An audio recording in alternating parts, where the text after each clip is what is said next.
আসসালামু আলাইকুম প্রিয় দর্শক, আবারও নতুন ভিডিও নিয়ে হাজির হলাম আপনাদের সামনে।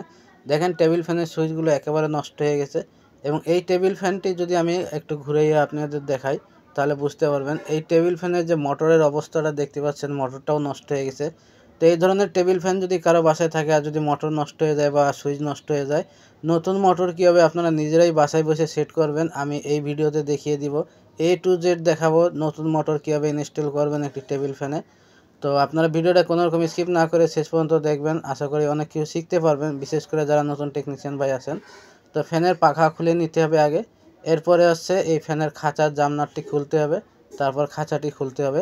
এক এক করে আমি সব কিছু দেখাবো আপনাদের। এখনও যারা আমাদের চ্যানেলটি সাবস্ক্রাইব করেননি, চ্যানেলটি সাবস্ক্রাইব করে বেল আইকনটি অন করে দিন এরকম শিক্ষণীয় ভিডিও সবার আগে পাওয়ার জন্য।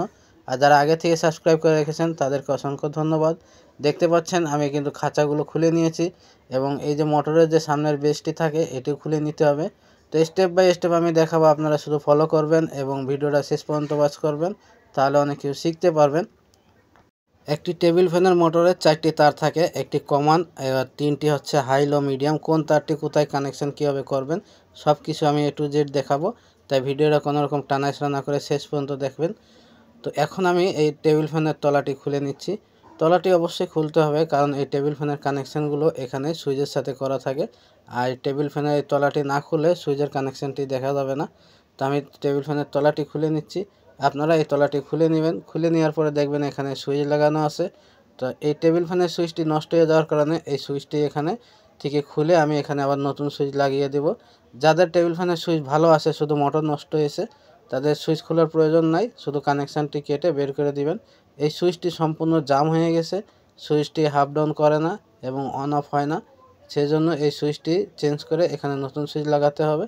তো আমি সুইচটি খুলে নিয়েছি এবং সুইচের যে কানেকশানটি আছে খুলে আমি বের করে নিয়েছি। এখন আমি এই মোটরটি সহ উপর থেকে টেনে তারটি বের করে নেব।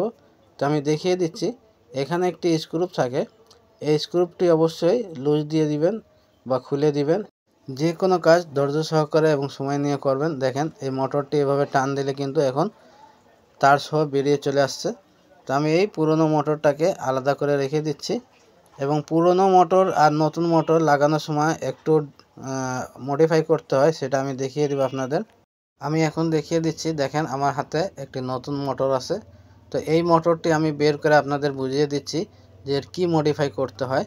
মার্কেটে দুই ধরনের মোটর কিনতে পাওয়া যায়, এটি হচ্ছে কাস্টিং বডি এবং তামার কয়েল, আরেকটি থাকে কাস্টিং বডি অ্যালুমিনিয়াম কয়েল। তো আপনারা অ্যালুমিনিয়াম কয়েল নেবেন না, তামার কয়েল নেবেন।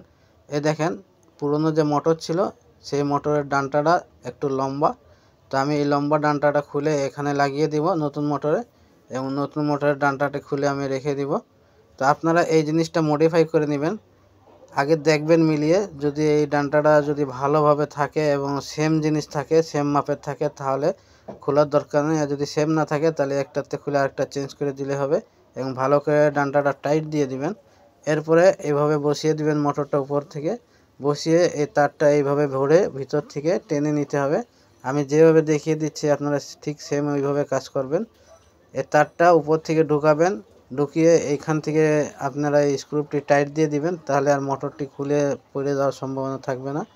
স্ক্রুপটি অবশ্যই মনে করে টাইট দিবেন, তাহলে মোটরটি আটকানো হয়ে যাবে। দেখেন মোটরটি আটকে গেছে, এখন আর নড়াচড়া করবে না। এখন এই যে তারটি এই বডি থেকে বের করে নিতে হবে টান দিয়ে। এই হলো মূলত সুইচের কানেকশানের তার। তো এখানে আমি এই লকটি লাগিয়ে দিয়েছি, এই লকটি না লাগালে কিন্তু মোটরটি চারিপাশে ঘুরতে থাকবে। এখন আমি এখানে নতুন সুইচ লাগাবো এবং নতুন সুইচের সাথে মোটরে কানেকশন করব। তো এই সাদা দেখতেছেন এটি হচ্ছে 0, তারপরে হাই লো মিডিয়াম এভাবে সিরিয়ালে থাকে। আপনারা এটাকে উল্টোও করতে পারেন, লো মিডিয়াম হাইও করতে পারেন অথবা হাই লো মিডিয়ামও করতে পারেন। তো আমি সুইচটি এভাবে লাগিয়ে দিচ্ছি, আপনাদের আমি দেখিয়ে দিচ্ছি ভালোভাবে। তো স্ক্রুপটি টাইট দেওয়া হয়ে গেলে এখানে যে 4টি কানেকশান দেখতেছেন, সুইচের যে 4টি কানেক্টর আছে, এই 4টে কানেক্টরে এই টেবিল ফ্যানের 4টি তারের কানেকশন যাবে। তো এখানে একটি কালো তার আছে কমন, এরপরে হাই লো মিডিয়াম। কোনটা কোথায় দিবেন, আপনারা কীভাবে বুঝবেন হাই লো মিডিয়াম কোনটা, এর জন্য আপনাদেরকে সিরিজ ল্যাম্প নিতে হবে। আমি আপনাদের দেখিয়ে দিচ্ছি সিরিজ ল্যাম্প দিয়ে টেস্ট করে। তো কালো তারটি হচ্ছে কমন তার এবং এই লাল তার হচ্ছে হাই।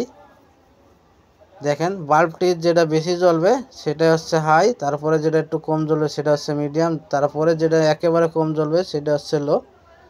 তো 4 তারের একটি হচ্ছে কমন কালো তার। তো আমি এই কটের যে কালো তার আছে, এই কটের কালো তারের সাথে এই টেবিল ফ্যানের যে কমনের কালো তার আছে এটি আমি জয়েন করে দিচ্ছি এবং ভালো করে এখানে টেপিং করে দিবেন যেন শর্ট না হয়ে যায়। বাকি থাকলো আর 3টি তার।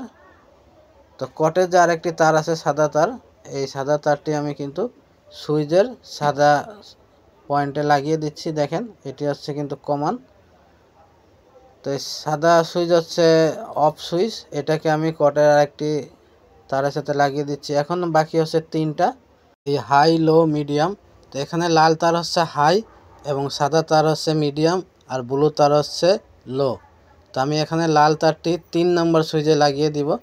টেবিল ফ্যানে 1 2 3 পর্যন্ত সুইচ থাকে, তো আমি 3 নম্বরে দিয়ে দিচ্ছি হাই, এরপরে 2 নম্বরে দিয়ে দেব সাদা তার এবং 1 নম্বরে দিয়ে দিব লো মানে ব্লু তার। তো এই হয়ে গেল কানেকশান। আপনারা চাইলে এটাকে ঘুরিয়ে দিতে পারেন। তো আমি আপনাদের দেখিয়ে দিচ্ছি হাই লো মিডিয়াম কি করে বুঝবেন। তো আমি এই যে সিরিজ ল্যাম্পটি নিচ্ছি, এখন সিরিজে লাইন দিয়েছি, দেখেন বাল্বের দিক ফলো করেন। আমি প্রথমে 1-এ দিয়েছি, কতটুক আলো হচ্ছে। আমি যদি 2-তে দিই আলো আর একটু বেশি হবে দেখেন, যদি 3-এ দিই তাহলে আরও বেশি আলো হবে, দেখতে পাচ্ছেন। তো এটি হচ্ছে হাই। এরকম হাই লো মিডিয়াম চেক করে কানেকশান তারপরে লাগিয়ে দিবেন সুইচের সাথে। তো সুইচের কানেকশান করা যখন হয়ে যাবে তখন এই মোটরে সব কিছু সেট করতে হবে। তো মোটরে প্রথমে বেস সেট করে নেবেন, এরপরে খাঁচা, তারপরে পাখা, তারপরে উপরের খাঁচা, এরকম স্টেপ বাই স্টেপ আমি আপনাদের দেখিয়ে দিচ্ছি। এরপরে খাঁচা দিবেন। খাঁচাটি দেওয়া হয়ে গেলে এই খাঁচাটি আটকানোর জন্য এরকম খাঁচার জাম নাটটি লাগিয়ে দিতে হবে। তো খাঁচার জাম নাট আলাদা হয় এবং পাখার জাম নাট আলাদা হয়।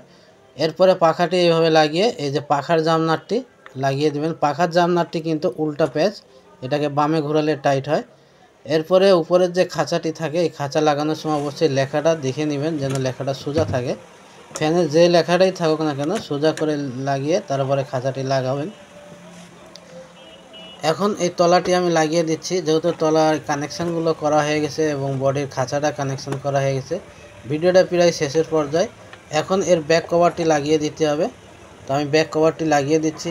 ব্যাক কভার লাগানোর পরে আপনাদেরকে একটি নব লাগাতে হবে। এই নবটি হচ্ছে মুভিং নব। ব্যাক কভারের স্ক্রু যদি বেশি টাইট দেন সেক্ষেত্রে ব্যাক কভারের প্যাচটি ভেঙে যেতে পারে যেহেতু প্লাস্টিক। এখন এই মুভিং নবটাকে এইভাবে চাপ দিয়ে লাগিয়ে দিবেন। তো আমি এই ফ্যানটি এখন চালিয়ে চেক করে দেখাবো আপনাদের যে নতুন মোটরের স্পিডটা কেমন হয়েছে, কিভাবে চলছে। তো আমি ফ্ল্যাগটি লাগিয়ে দিয়েছি, দেখতে পাচ্ছেন এই যে 1 নাম্বার সুইচ চাপ দিয়েছি, একেবারে লো যেটা ওই লোতে চলতেছে, দেখেন লোতে তাই কত স্পিড। এরপর আমি হাইতে দিয়েছি, হাইতেও ভালো স্পিড আছে আলহামদুলিল্লাহ। এখন আমি মুভিং করেও দেখিয়ে দিচ্ছি আপনাদের। তো দেখেন খুব সুন্দরভাবে মুভিং হচ্ছে। একটি নষ্ট পুরাতন টেবিল ফ্যান এখন নতুন হয়ে গেছে একেবারে। এভাবে আপনারা কাজ করবেন। ভিডিওটা ভালো লাগলে লাইক কমেন্ট শেয়ার করতে ভুলবেন না। আবার দেখা নতুন কোনো ভিডিওর সাথে। সে বন্ধু সবাই ভালো থাকেন, সুস্থ থাকেন। আল্লাহ হাফেজ।